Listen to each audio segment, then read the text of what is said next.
le monde tourne. Direction la Birmanie, refusant de tirer sur leurs concitoyens. Les informations pullulent.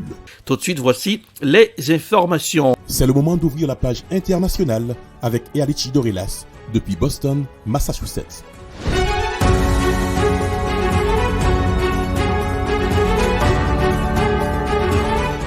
Mesdames, Messieurs, bonsoir. Ravi de vous retrouver ce mardi. Bienvenue dans la page internationale au Grand Journal du 14h. Avec vous depuis la newsroom de la capitale des grandes universités du monde, Boston, Massachusetts, Erlichi Dorelas, pour présenter cette page internationale. À Jacques Mel pour le Grand Journal. Colonel François Roubans assure les manœuvres techniques. Bonsoir aux auditeurs de la radio évangélique Hosanna, 102.3 FM à Jacques Mel. En Iran, au moins 76 personnes ont été tuées. En Iran, depuis le début des manifestations déclenchées par la mort d'une jeune femme après son arrestation par la police. Des mœurs a rapporté lundi 27 septembre l'ONG Iran Human Rights, IHR. Voici un reportage à signer France 24. Est devenu au fil des jours le cri de ralliement des contestataires. 3 mots, femme, vie et liberté pour défier le régime. Ici à Téhéran, la foule exige la libération d'étudiants emprisonnés. Depuis 10 jours, la mobilisation ne faiblit pas en Iran, malgré la répression sanglante, des morts qui se comptent par dizaines. 1200 personnes ont été arrêtées jusqu'ici. Un mouvement qui a débuté le 16 septembre dernier en réaction à la mort de Mahsa Amini. La jeune femme de 22 ans, détenue par la police des mœurs, avait été arrêtée 3 jours auparavant pour port non réglementaire du voile. Depuis, des femmes s'en affranchissent partout à travers le pays. Comme sur ces images, un voile brandi fièrement après avoir été retiré, ou lors de cette scène où une manifestante brûle le sien acclamée par la foule. Toutes demandent la fin du voile obligatoire dans le pays. Le voile, on peut dire qu'il a été accepté par une certaine partie de la population. Il l'est toujours, mais étant donné qu'aujourd'hui, la population vit avec énormément de restrictions sociales et politiques, ça, c'est un petit peu la goutte d'eau qui fait déborder le vase.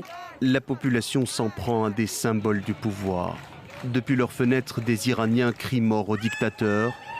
Dans la rue, ils déchirent le portrait de l'ayatollah Khomeini. Une révolte qui a dépassé les frontières de la République islamique. Partout, des militants et anonymes affichent leur soutien aux Iraniens, comme ici à Paris. Mahsa Amini, c'est une martyre. Cette femme, elle a fait bouger l'Iran, elle a fait bouger le monde musulman, le monde entier. Face au fascisme islamiste, ça prouve que la doctrine et la dictature des mollahs n'est pas éternelle. De Madrid à Berlin jusqu'en Syrie, des femmes adoptent les gestes des Iraniennes en brûlant leur voile et en se coupant les cheveux. La Chine a publié un rapport révélant davantage de détails sur les cyberattaques menées par l'Agence nationale de sécurité NSA des États-Unis contre une université de Xi'an dans le nord-ouest du pays. Voici un reportage signé CGTN News. Le rapport d'enquête conjoint a été réalisé par le Centre national chinois d'intervention d'urgence contre les virus informatiques et la société de sécurité Internet Qiu 360 Technologies. Le rapport indique que la NSA a lancé des attaques semi-autonomes sur l'université polytechnique du nord-ouest de la Chine, a établi un accès à distance au réseau de données des opérateurs d'infrastructures chinois et a volé des informations sensibles telles que des mots de passe, des enregistrements d'opérations et des journaux du système. Le rapport précise également que les attaques ont été lancées par l'Office of Tailored Access Operations ou TAO, une branche de la NSA. L'attaque a été menée en envoyant des virus dans le réseau ou une section de l'IP par le biais de vulnérabilités afin d'accéder aux bases de données. Ces opérations peuvent être automatisées.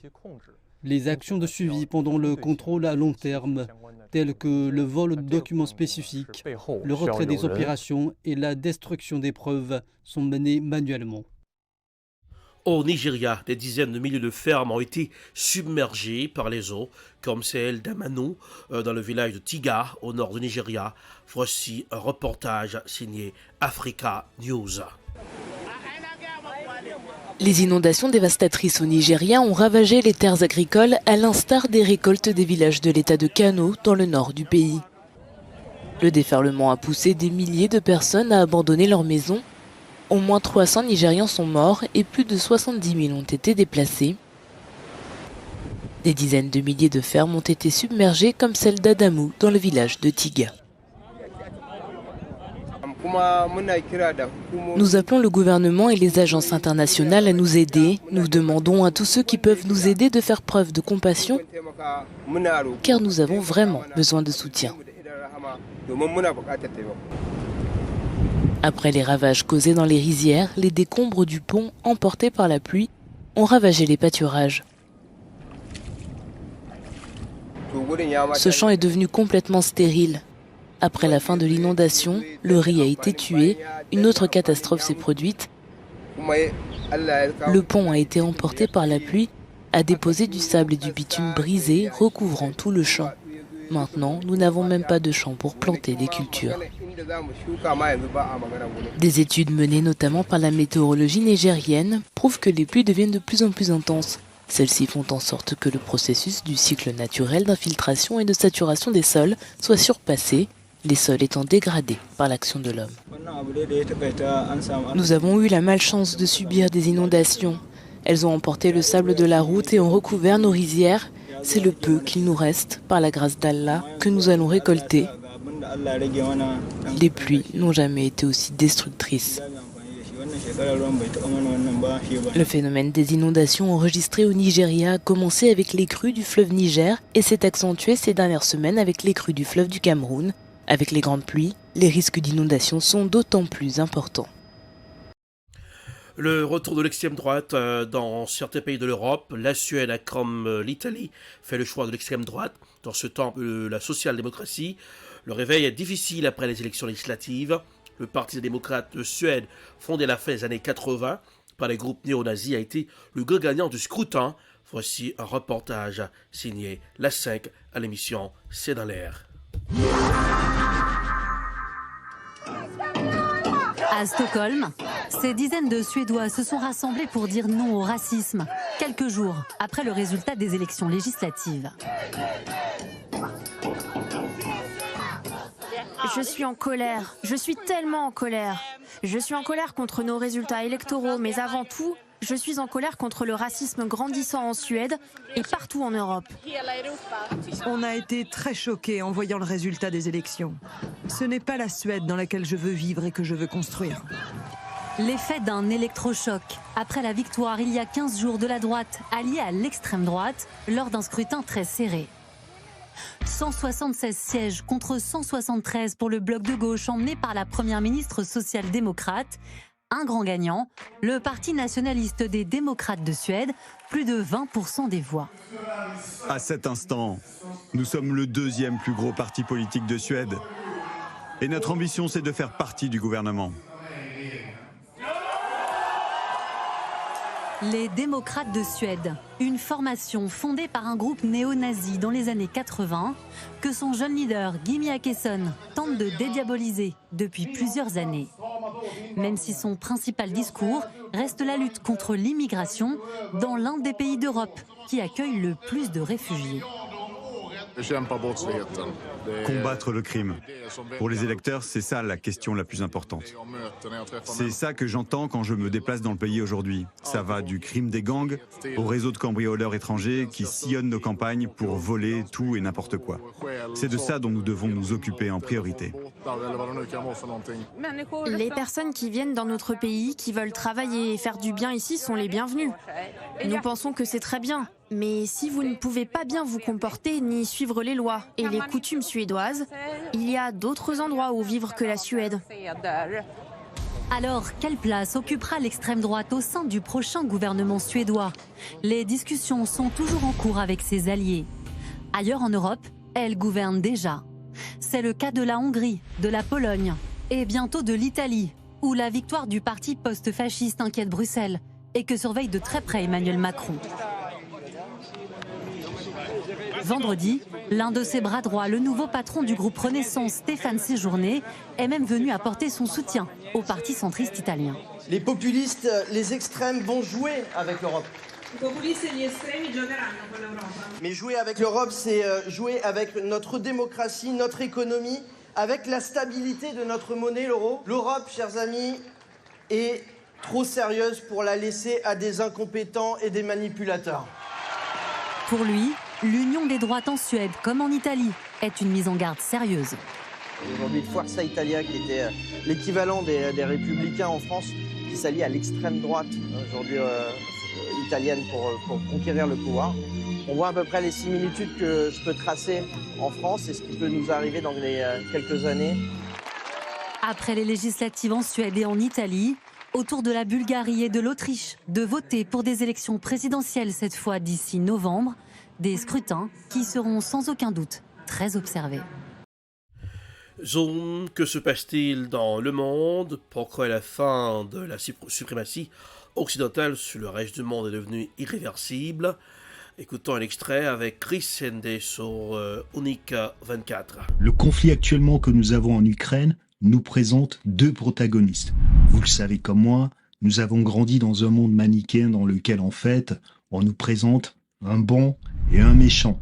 Exactement comme dans les spectacles ou les films de super-héros où nous devons en fait trancher entre les protagonistes. Et c'est exactement comment fonctionnent nos médias. Ils nous bourrent le caillou avec le même schéma. Du coup, même lorsque c'est plus complexe que ça, il faut qu'on choisisse. Alors, Vladimir Poutine est donc de plus en plus menaçant. Les termes sont clairs, toutes les lignes rouges qui seront franchies vont entraîner le chaos. D'après ce qu'il dit, il ne compte pas laisser s'effilocher la souveraineté de son pays au profit d'une vassalisation sans trêve. Et si vous vous rappelez de mes précédentes vidéos, je vous avais cité le diplomate et politologue américain George Kennan qui avait averti dans un article d'opinion du New York Times datant du 5 février 1997 que l'élargissement de l'OTAN serait l'erreur la plus fatale de la politique américaine de toute l'ère de l'après-guerre froide. On ne peut pas dire mieux en termes de prise de risque. Et ouais, le monde ne sera plus comme avant. C'est terminé.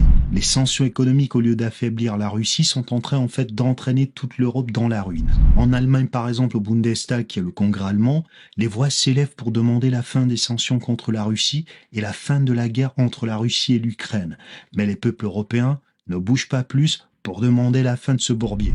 Et peut-être que vous ne le savez pas, mais à Prague, la capitale de la République tchèque, le 4 septembre dernier, 70 000 personnes ont défilé pour demander au gouvernement tchèque et à l'Union européenne, bien entendu, d'annuler les sanctions économiques contre la Russie et de négocier absolument immédiatement la paix entre la Russie et l'Ukraine. Et Kononi, on n'entend pas du tout les peuples européens qui ne veulent pas du tout à leur tour non plus être pilonnés par des armes de destruction massive. Les prises de position belliqueuses, prétentieuses, impérieuses, continue d'être propagée par une élite politico-médiatique totalement hors sol qui espère inverser la nouvelle dynamique multipolaire qui se profile dans le monde. Et au milieu de tout ce vacarme, je sais qu'il y a des gens qui aiment les drames, mais à force de les regarder dans Netflix, ils pensent peut-être que ça restera fictif si ça venait à escalader bien plus que ça. Mais je vous rappelle que même Zelensky avait déclaré en février dernier toute provocation, toute étincelle pourrait déclencher un incendie qui détruirait tout. Et en août dernier, l'Ukraine recensait 9000 morts. Et voilà, c'est la fin de la page internationale au Grand Journal du 14h pour aujourd'hui. Merci de l'avoir suivi. Erlich Dorela depuis Boston pour présenter cette page internationale. La production est signée Edprod, réalisation Télébeltop pour le compte de la radio évangélique Hosanna 102.3 FM à Jacmel. Couleur du temps pour aujourd'hui, Boston, 74 degrés Fahrenheit. 24 degrés Celsius, c'est l'automne, ça se comprend. Jacmel, 88 degrés Fahrenheit, 31 degrés Celsius. Bonsoir Janelle, bonsoir Rubens, bonsoir aux auditeurs de la radio évangélique Hosanna 102.3 FM à Jacmel. Passez un excellent mardi, accompagné de la radio. Bonsoir, à demain. C'était la page internationale avec Erlich Dorelas.